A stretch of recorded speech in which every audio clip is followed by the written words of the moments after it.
আসসালামু আলাইকুম। এখন শুনবেন সংবাদ শিরোনাম। হাসপাতালের কেবিনে খালেদা জিয়ার চিকিৎসা চলছে নিবিড় তত্ত্বাবধানে। করা হবে আরও কিছু পরীক্ষা নিরীক্ষা, দোয়া চেয়েছেন দেশবাসীর কাছে। একই দিনে সংসদ ও গণভোটের প্রস্তুতি। তফসিলের পর ইসির বাজেট সংশোধন করবে অর্থ মন্ত্রণালয়। এ পর্যন্ত ২১,০০০-এর বেশি প্রবাসী ভোটারের নিবন্ধন। ভূমিকম্পের পর চিহ্নিত ৩০০ ভবনের বিষয়ে ব্যবস্থা নিচ্ছে রাজুক। ঝুঁকি ও করণীয় নিয়ে বিশেষজ্ঞদের সাথে সলা পরামর্শ প্রধান উপদেষ্টা। ক্ষমতায় গেলে গণমাধ্যম সংস্কারে গুরুত্ব দেবে বিএনপি। অপতথ্য মুক্ত সাংবাদিকতা চায় এনসিপি। জনস্বার্থ ও পেশাদারিত্ব বজায় রাখতে দলগুলোর সদিচ্ছার প্রত্যাশা। রাজনৈতিক দলগুলো তো আপনার কাউকে পকেটের মধ্যে নিতে চায় না। আপনারা যদি পকেটে ঢুকে যান তখন কিন্তু দ্যাট বিকামস এ প্রবলেম। গুজব অপতথ্যের বিরুদ্ধে দাঁড়ানো এবং জনগণের পক্ষে সাংবাদিকতা আমরা সকলে সমন্বিতভাবে কাজ করব। আসসালামু আলাইকুম। এতক্ষণ শুনছিলেন সংবাদ শিরোনাম, এখন শুনবেন বিস্তারিত। কেবিনে মেডিকেল বোর্ডের নিবিড় তত্ত্বাবধানে বিএনপি চেয়ারপারসন বেগম খালেদা জিয়ার চিকিৎসা চলছে জানিয়েছেন তার ব্যক্তিগত চিকিৎসক ও দলটির স্থায়ী কমিটির সদস্য অধ্যাপক ডাক্তার এজেডএম জাহিদ হোসেন। এর আগে নিজের সুস্থতা কামনায় দেশবাসীর কাছে দোয়া চেয়েছেন খালেদা জিয়া। নিবিড় পর্যবেক্ষণে থাকা খালেদা জিয়ার শারীরিক অবস্থা অপরিবর্তিত বলে জানান তার চিকিৎসক। বলেন, বিএনপি চেয়ারপারসন ও সাবেক প্রধানমন্ত্রী খালেদা জিয়ার হার্ট ও ফুসফুসে ইনফেকশন হয়েছে। হাসপাতালে চিকিৎসকদের পর্যবেক্ষণে তার চিকিৎসা চলছে। গতকাল তার বেশ কিছু টেস্ট করানো হয়। রোববার রাত ৮টায় এভার কেয়ার হাসপাতালে ভর্তি করা হয় খালেদা জিয়াকে। তিনি বিশেষজ্ঞ চিকিৎসক অধ্যাপক শাহাবুদ্দিন তালুকদারের তত্ত্বাবধানে আছেন। বিএনপি চেয়ারপারসনের জন্য মেডিকেল বোর্ড গঠন করা হয়েছে।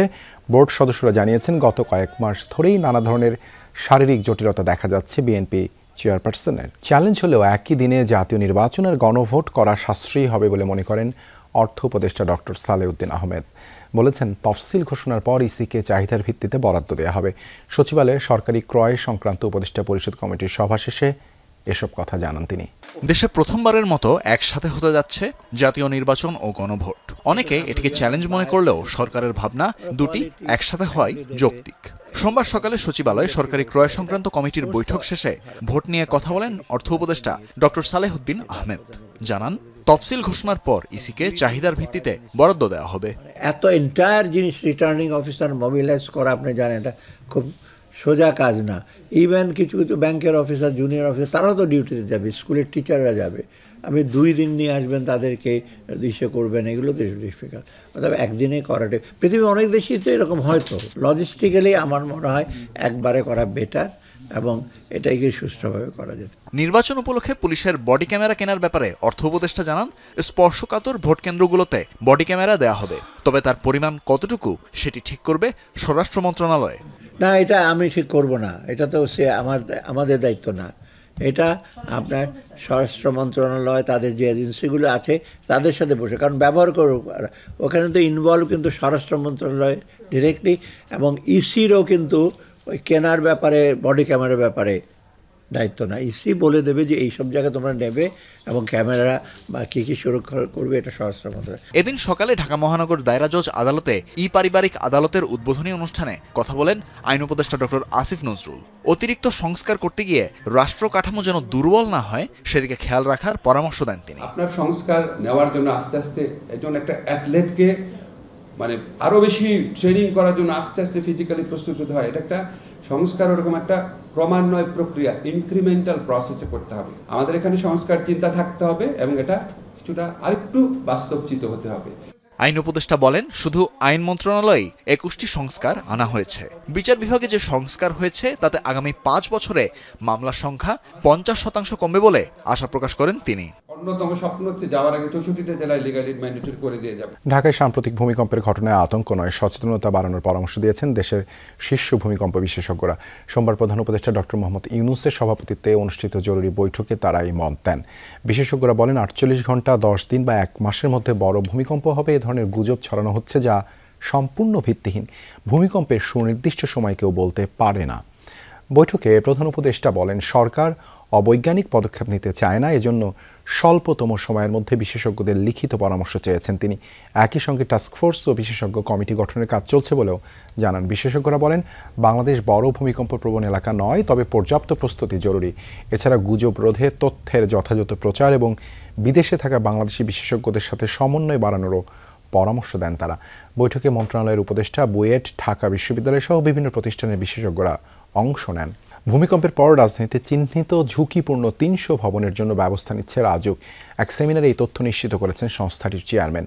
অনুষ্ঠানে গৃহায়ন ও গণপূর্ত উপদেষ্টা জানিয়েছেন, পরিকল্পিত নগর বাস্তবায়নে রাজুকের ক্ষমতা বাড়াতে দ্রুতই পদক্ষেপ নেবে সরকার। আর পরিবেশ উপদেষ্টা সুপারিশ করেন এলাকাভিত্তিক ঝুঁকি নিরূপণে দ্রুত পদক্ষেপ গ্রহণের। সাম্প্রতিক ভূমিকম্প একের পর এক আফটার শক আরও একবার সামনে এনেছে নগর ঢাকার ঝুঁকি। এরই প্রেক্ষিতে রাজধানী উন্নয়ন কর্তৃপক্ষ আয়োজন করে ভূমিকম্প ঝুঁকি হ্রাসে প্রস্তুতি ও করণীয় শীর্ষক সেমিনার ও মতবিনিময় সভা।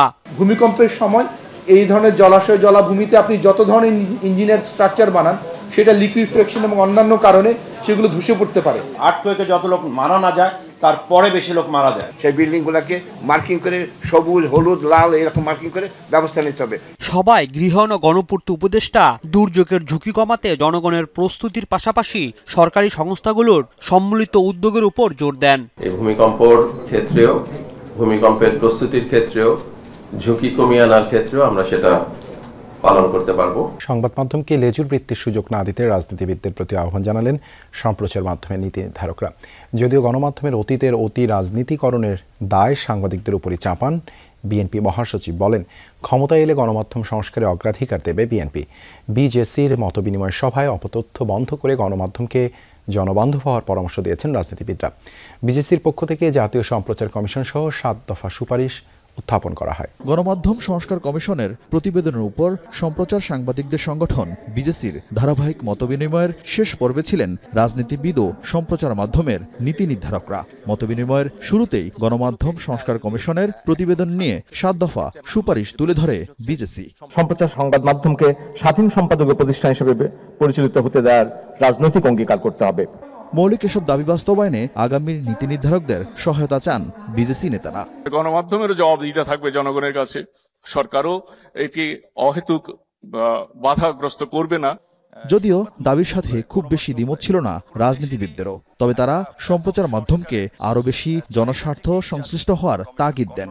গত কর্তৃত্ববাদী স্বৈরাচারী আমলে যে ভয়ের রাজত্ব ছিল, এই ভয়ের রাজত্ব কিন্তু এখনো শেষ হয় নাই। প্রায় সমান যোগ্যতা নিয়ে বিশ্ববিদ্যালয়ে পাশ করে কেউ আমলাতন্ত্রে যাচ্ছেন আর কেউ গণমাধ্যমে যাচ্ছেন। আমলাতন্ত্রে একটা নিশ্চিত জীবনের মধ্যে ঢুকছেন, কিন্তু গণমাধ্যমে তাকে একটা অনিশ্চিত জায়গাতে থাকতে হচ্ছে। তাহলে আসলে সেই ব্যক্তির কাছ থেকে তার পেশার যে পেশাদারিত্ব, এটা আশা করা কঠিন।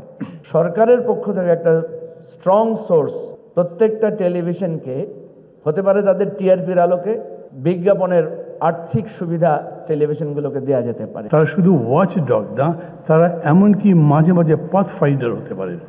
আমরা যে পাবলিক ইন্টেলেকচুয়ালিজমের কথা বলি, আমি মনে করি যে সেটা সাংবাদিকরাই করতে পারেন।